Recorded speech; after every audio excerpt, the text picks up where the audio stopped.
dari kelompok 2 yang terdiri dari Natalia Ebar, saya Rizkiana, dan Siti Salma Kuda akan menjelaskan mengenai anatomi darah dan fisiologi darah. Dimulai dari anatomi darah. Anatomi darah. Darah merupakan komponen yang unik dan jaringan cairan satu-satunya dalam tubuh manusia. Darah berfungsi untuk yang pertama, membawa gas, nutrisi, dan produk hasil metabolisme tubuh.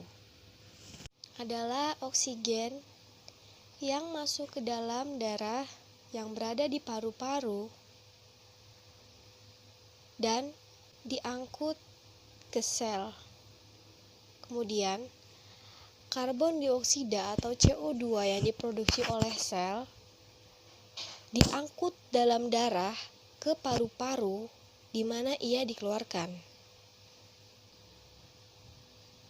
Nutrisi, ion, dan air yang dicerna dibawa oleh darah dari saluran pencernaan ke sel dan produksi sisa metabolisme dipindahkan ke ginjal untuk eliminasi. Kedua, membentuk gumpalan darah. Protein pembekuan membantu membendung kehilangan darah ketika pembuluh darah terluka, sehingga darah tidak terus mengalir dari dalam ke luar tubuh. Transportasi molekul yang diproses oleh tubuh. Bagian besar zat yang diproduksi di satu bagian tubuh dan diangkut dalam darah ke bagian tubuh lainnya. Keempat, perlindungan dari zat asing. Antibodi dalam darah membantu tubuh melindungi diri dari patogen atau zat asing. 5. Transportasi molekul yang membantu proses tubuh, misalnya seperti hormon, kemudian enzim. Yang keenam, pemeliharaan suhu tubuh. Darah hangat diangkut dari dalam permukaan tubuh, di mana panas dikeluarkan dari darah keluar tubuh melalui pori-pori.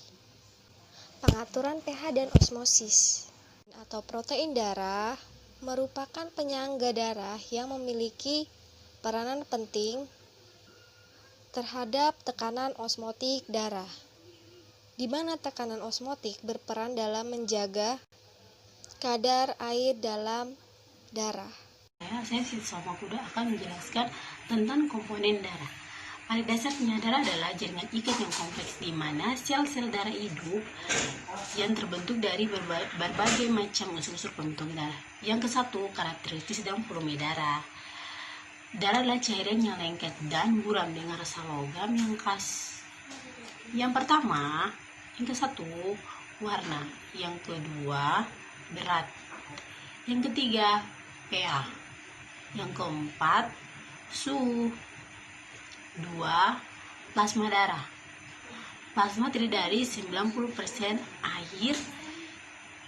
air dari bagian dari darah. Yang ketiga, komponen pembentuk darah. Darah jika diamati melalui mikroskop cahaya, sel darah merah akan terlihat berbentuk cakram, sel darah putih berbentuk bulat bernoda mencolok dengan beberapa trombosit yang tersebar terlihat seperti puing-puing. Yang A, eritrosit. Yang B, leukosit. Yang C, hematosis. Yang D, pembentukan sel darah merah. Yang E, pembentukan sel darah putih dan trombosit. Sekarang di fisiologi darah. Yang A, hematosis. Proses hematosis dimulai ketika pembuluh darah rusak dan jaringan ikat di dinding pembuluh darah terpapar oleh darah. Yang kesatu, kejang pembuluh darah. Yang kedua, sumbat trombosit. Yang ketiga, peristiwa koagulasi. B. Pengelompokan darah manusia. Meskipun transfusi darah lengkap dapat menyelamatkan nyawa, namun setiap orang memiliki golongan darah yang berbeda-beda, dan transfusi darah yang tidak sesuai atau tidak cocok dapat berakibat fatal. Terdiri atas 7 bagian, yaitu 1. Antigen, 2. Antibodi, 3. Aglutinasi, 4. Golongan darah ABO, 5. Golongan darah RH, 6. Antibodi anti-RH, 7. Hemolisis. C. Penentuan golongan darah. Pentingnya menentukan golongan darah dari donor dan penerima sebelum darah ditransfusikan adalah suatu tindakan yang sangat penting untuk dilakukan. Yang pertama, golongan darah dari ABO. Darah ABO ketika serum yang mengandung antibodi A atau B ditambahkan ke sel darah yang diencerkan dengan salin aglutinasi, akan terjadi antara antibodi dan antigen yang sesuai. Yang kedua, pencocokan silang yang melibatkan pengujian untuk algenutasi sel darah donor dengan sel penerima. Sel darah merah oleh sel donor. Yang ketiga, golongan darah untuk faktor RA. Menentukan faktor RA dilakukan dengan cara yang sesuai seperti penentuan darah ABO. Sekian hasil dari presentasi kami. Saya mengucapkan terima kasih.